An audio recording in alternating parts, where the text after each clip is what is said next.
Good evening and welcome. Tonight we will be going over the history and geography of Bougainville. Now, first of all, this island is pronounced differently depending on where you are in the world. I know they say it differently in like Australia, probably the UK, things like that, but I speak American English. So I'm going to pronounce it in American English, which we say Bougainville. That's how I'm pronouncing it. Bougainville. As you might have seen from the title and the intro, I did not attach a country to it. But technically, as of me filming this in 2025, Bougainville is part of Papua New Guinea. You can see here. Papua New Guinea, part of the island of New Guinea. And then all of these various islands over here. But the reason that I didn't put that Bougainville is part of Papua New Guinea is because they are currently going through a push for independence. And it's kind of looking like it might happen. Bougainville is currently deep in the weeds of preparation for total independence. And we'll talk about it in the history part, of course, but it's looking like they're going to become the newest country in the world. So out of respect for the Bougainvillians,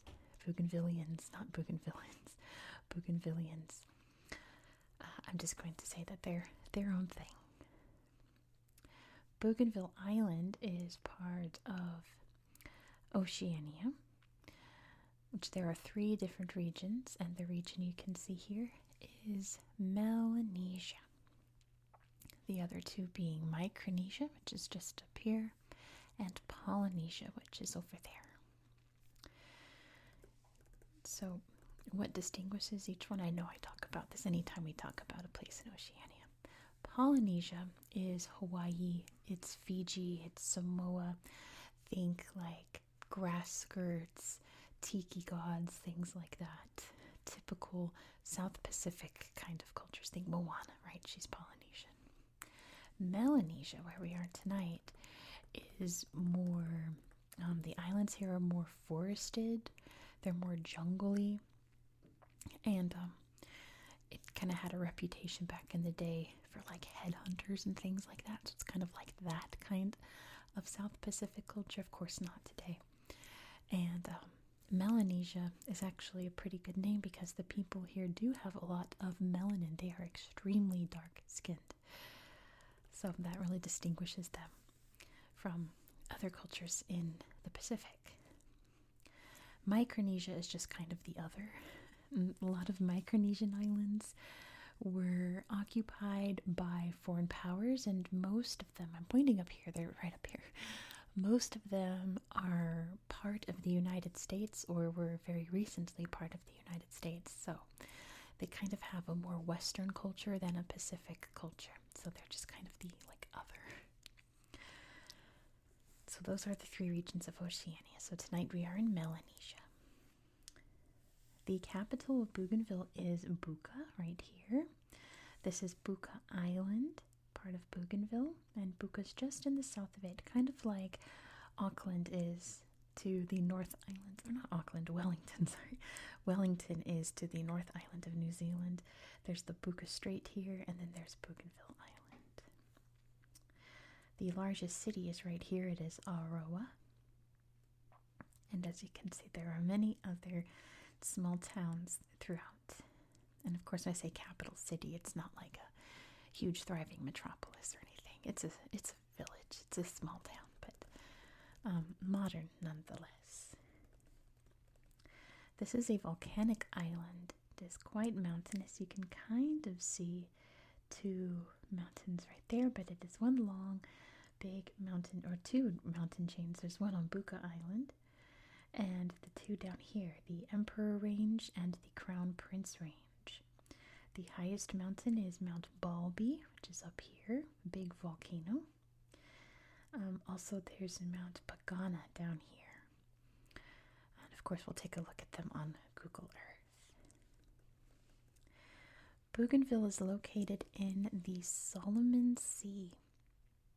So named after the Solomon Islands, which is its nearest neighbor over here. And the only other geography thing I mentioned are the many beautiful coral reefs around the island. Other than that, it's pretty thickly forested and very mountainous. That's pretty much all you need to know for Bougainville geography. So, how is this island becoming independent? What is its story? Because it has a very long and interesting one. Let's get into it. The first humans would have moved onto this island about 28,000 years ago.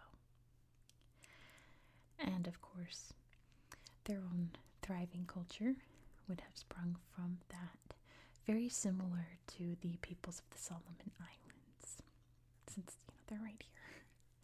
They're just a hop, skip, and a jump away from Choiseul, which is how you pronounce that. I know in French it's Choiseul. It's pronounced Choiseul.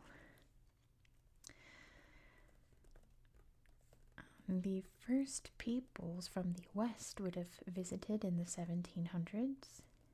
In 1767, the British renamed Buka Island to Winchelsea, which I kind of like Buka better. But the most important visitor was in 1768, visited by a Frenchman named Louis-Antoine de Bougainville. And of course, named the island after himself, and that is how you spell it. It should be pronounced Bougainville, and I wonder if in France they pronounce it that way. But in English and on the island, they say Bougainville. So a lot of places around the world, places like this that just have a mostly indigenous population, during the 1700s and 1800s were snatched up by various European powers, mainly around Africa and Asia, and of course the Americas. But the Pacific was not as snatched up, right? It was not explored as much. So when Germany became a country in the late 1800s, they wanted to join the Big Kids Club and have their own colonies. So they decided to claim a bunch of islands in the Pacific as part of their colonial plan, pretty much. So in 1885, Bougainville Island became a German protectorate. And by 1898, they made it an official colony. It was part of various islands here, mostly around Papua New Guinea here. And it was called German New Guinea. You can see the Bismarck Archipelago. There's various signs still around of the German colonial times around Papua New Guinea. However, World War I was just around the corner. And in 1914, once the war really got heated and Germany was fighting against a lot of other powers in the area, Australia came and took their islands. They captured Bougainville in 1914.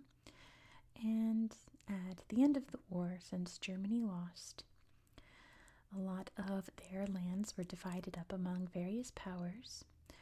So in 1920, the League of Nations, which after World War II would evolve to become the United Nations, created the Australian Mandate so that Australia would have control of Bougainville and what's now Papua New Guinea.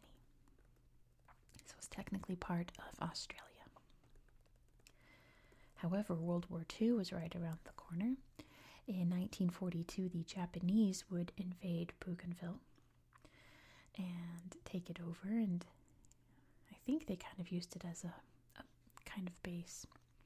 But once the Americans took it over in 1944, they definitely made it their air base to fly out and attack other Japanese-occupied islands and warships around.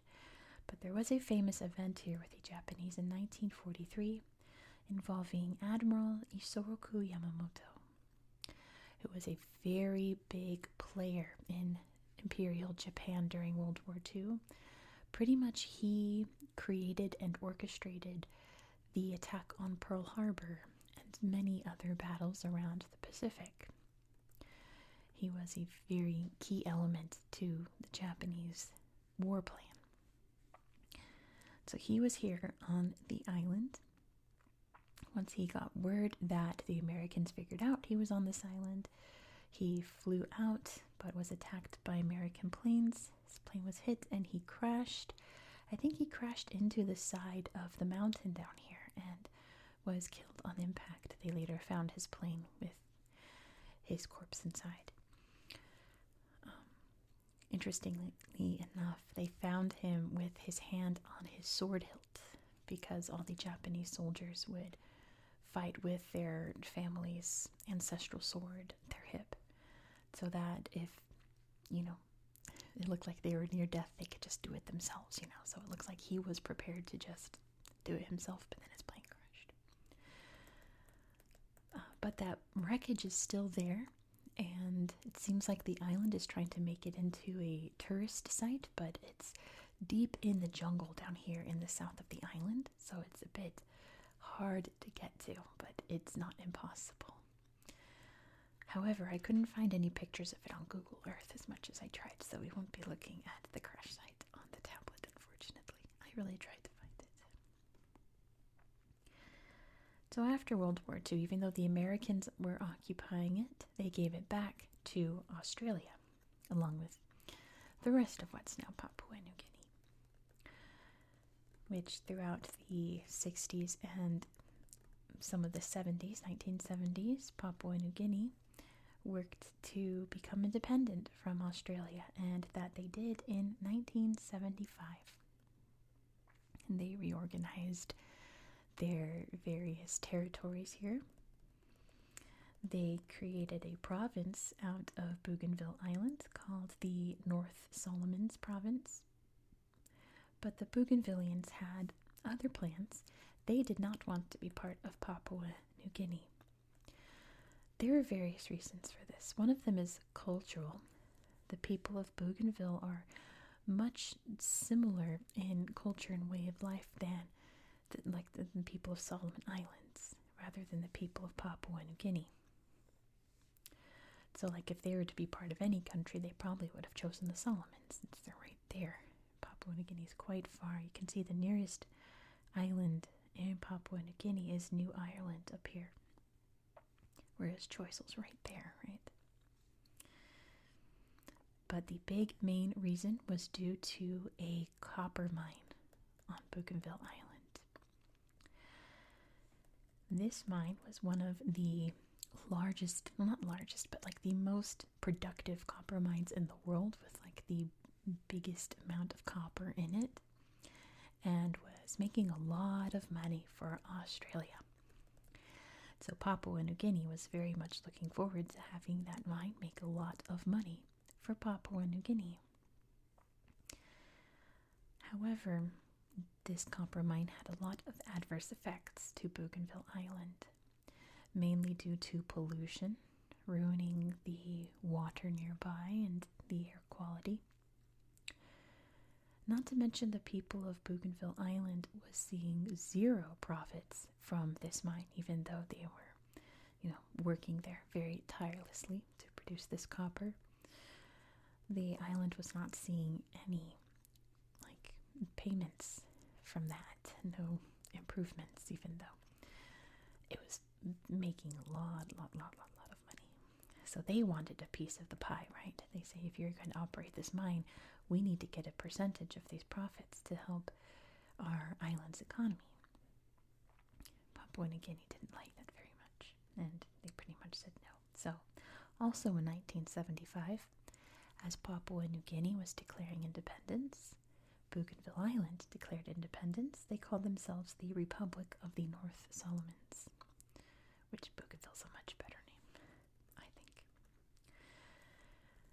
So, of course, Papua New Guinea said, no thank you, you cannot become independent, you're a part of our country, whether you like it or not. And that sparked a very fierce civil war from 1988 to 1998.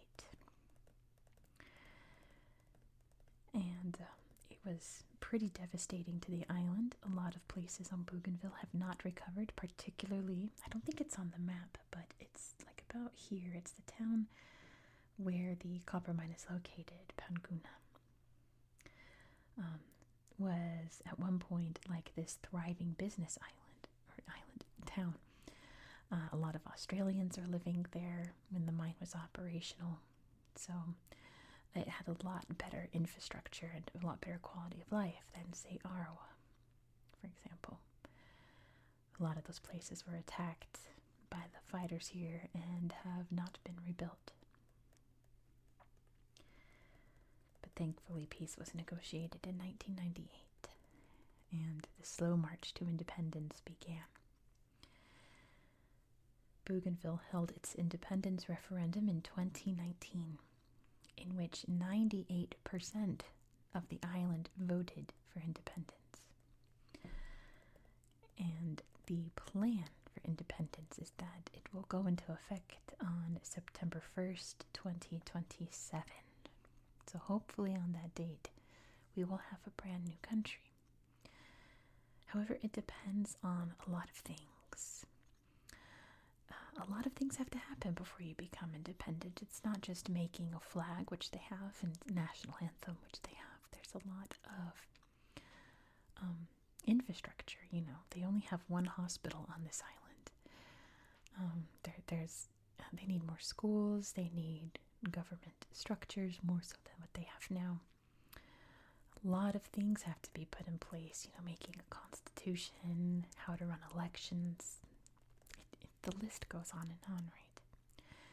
So Papua New Guinea said that if they can get enough in line before the deadline in 2027, they can become independent. But if not, they're not going to let them become independent yet.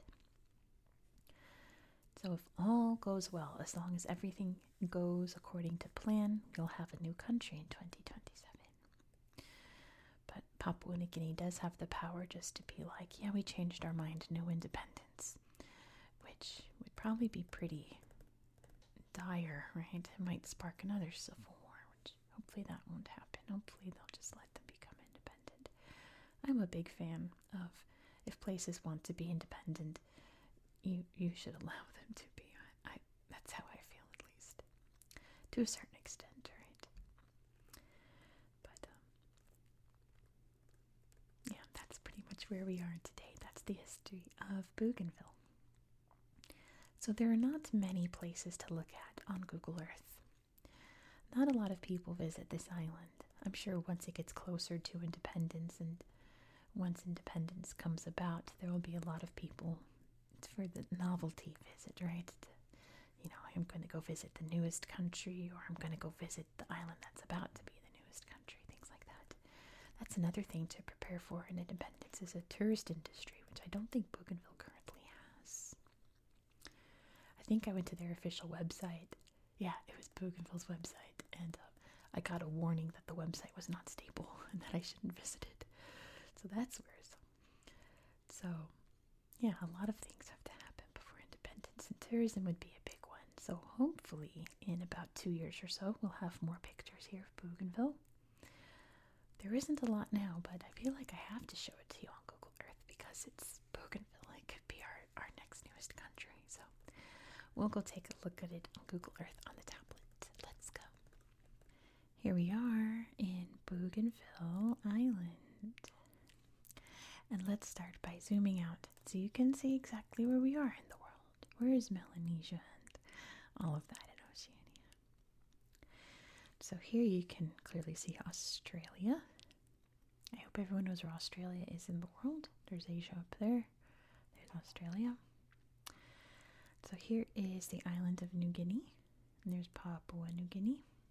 The Solomons right here. For better reference, there's Japan up there. Go straight down. You'll find, there's my brother, sorry about that, Bougainville Island. So where should we start? Let's start at the mountains, since you can see them so prominently up here. Here is Mount Balby, the highest point on the island. Crater there, all smoky. I wonder if that's fog or volcano smoke. So this is the flag of Bougainville. This is called an upe, which is a hat, actually. The traditional islanders here have a really elaborate coming-of-age ceremony for young boys in which they move into the wilderness for, I think, 3 years, where they learn how to be a man and learn how to live in the wilderness. And during that time, they wear this hat on their heads to designate that they're becoming men. It's a huge part of the culture here. So they've made it like part of their national emblem. Big, neat mountain. Not very forested, as you can see. Like thick rainforest.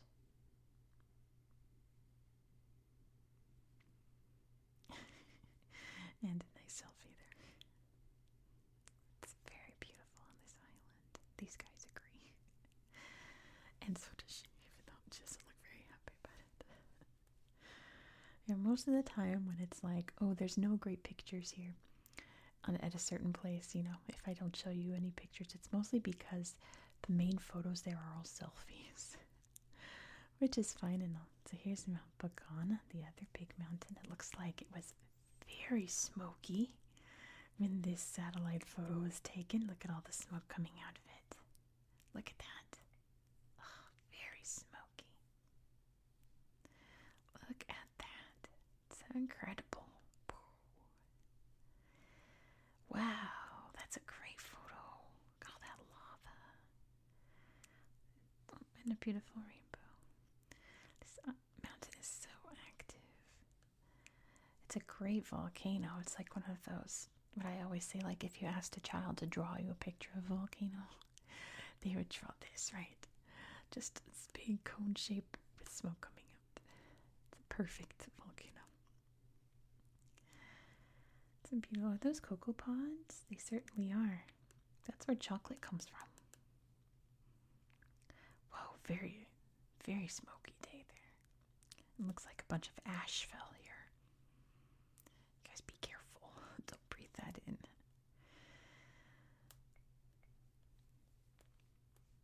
Very active volcano there. What else can we see? Let's take a look at Arawa for here. Let's see what there is to find. We can look at the beach. Arco Beach. Let's see what's at the beach here. The beautiful Pacific Ocean. Get some good drinks, pull up a chair, and enjoy this lovely scenery. And the big waves crashing in.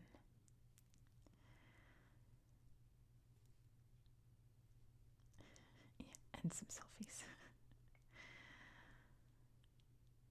Let's see. Let's just look at the town slideshow, see if it's just selfies also.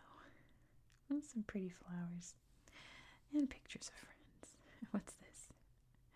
Playing on these little kiddie rides. These were like so much fun when you were little. Do you remember playing on little, usually where I lived, they're outside of grocery stores. Just little, put a quarter in, right, little horse rides. They're always so exciting. But then, you know you're grown up when you look at that and go, that's not exciting, that's kind of boring, right? Let's see what's down here. Can't remember if these towns have good slideshows. This is Bouin.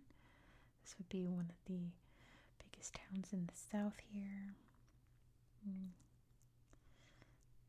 Some nice photos, I suppose. Look at that beautiful sunset. It's just, see, like what I mean by like it's one of the largest towns. It's not very large, is it? But for the island, it is. Look how big. Compared to these other villages over here, like this one. I bet you there's no slideshow over it. It just disappeared. But yeah, I like that all the schools are popping up. We can go look at, oh, I was about to say we gotta do the copper mine, but we'll do that after. Look at Buka, the capital city.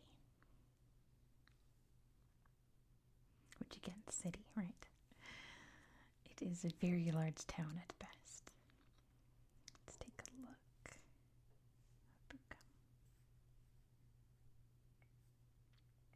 Let's see, lots of nice fishing boats there, and some leisure boats as well. It's really pretty from above.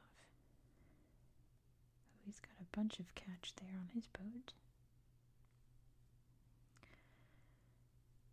Nice cars, I guess. And beautiful water there. It seems very peaceful. Oh, the stars above. I feel like if they get all their, cards in a row, if you know what I'm trying to say, this would be a great tourist destination. They just have to figure it out, right? Where is the mine? Over here, Panguna. So here you can see it. It's currently not in operation. I don't think it's been open since the Civil War, so you can see how overgrown it is here. Let's take a look at the pictures.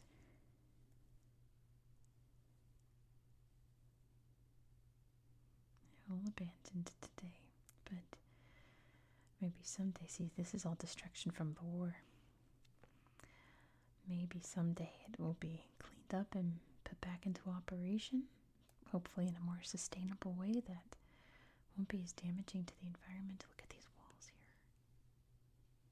All overgrown. So that the island can get some revenue from it. Or maybe it's best to leave it as it is and maybe make a museum out of these burned out buildings, bombed out buildings, Maybe. See if the town has a slideshow. I think it does. Oh, not really. I don't think there's anything. Look at this, was definitely mining operations here at one point. Look at all the trees growing all around these empty buildings now. This is definitely probably where people from Australia would have lived that worked at the mine or did business with the mine. Yeah, look at this. This building's all collapsed and scattered all around here. And maybe someday they can clean that up and really make it into something. Some type of museum, historical center, memorial, or anything. Maybe. But I think that's it for slideshows. Mount Takuan. Let's close it out over here. Oh, never mind. Yeah, around here is where Yamamoto crashed his plane into this mountain. But they have not geotagged the crash site. Maybe someday. It's somewhere around here. I think like around here somewhere. So yeah, you really have to hike to get to it, but it is possible. I think East Point has a slideshow. No. Do you think Olava has a slideshow? Unfortunately, no. I wonder if there's one just for the island. I don't think so. That's unfortunate. But Buka Island does. But only a few pictures, but look how beautiful. All kinds of forested. Hopefully ecotourism becomes a big thing here. Alright. Yeah, I don't think I can tap that. Maybe there's a beach up here we can find to end the video. Doesn't look like it. Cats. It's a good name. Hanahan is a good name. If they don't have slideshows, that's okay. That's fine. Gagan, that's a great name. Gagan next to Hagan. Great names on this island. I like them. But let's just end the video without a slideshow. That's okay. Thank you so much for watching. If you enjoyed this style of content, please consider subscribing. The next video is going to be tablet only. We're only going to be on Google Earth.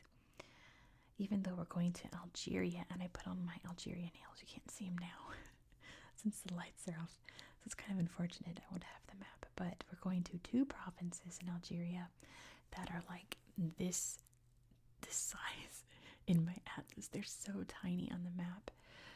And they have some beautiful locations. So I figured, you know what, let's just do tablet only, because there's no point in you looking at tiny little specks while I describe the beautiful, beautiful geography. I love Algeria, if you didn't know. So yeah, just Google Earth tomorrow. So if you enjoyed this segment, I have a lot of photos to show you tomorrow. And the day after that, we're going to France. And oh boy, I have so many pictures to show you on Google Earth in France. So be sure to subscribe so you won't miss out. Please be sure to give this video a thumbs up. Let me know your thoughts down below in the comments. I'd appreciate that very much. I hope that you found this video to be relaxing and educational, and I hope that you have a good night. Oh, there's a slideshow here for Bougainville, but it just those. Good night. Good night. Good night. Good night. Good night. Good night. Good night. Good night. Good night. And cut.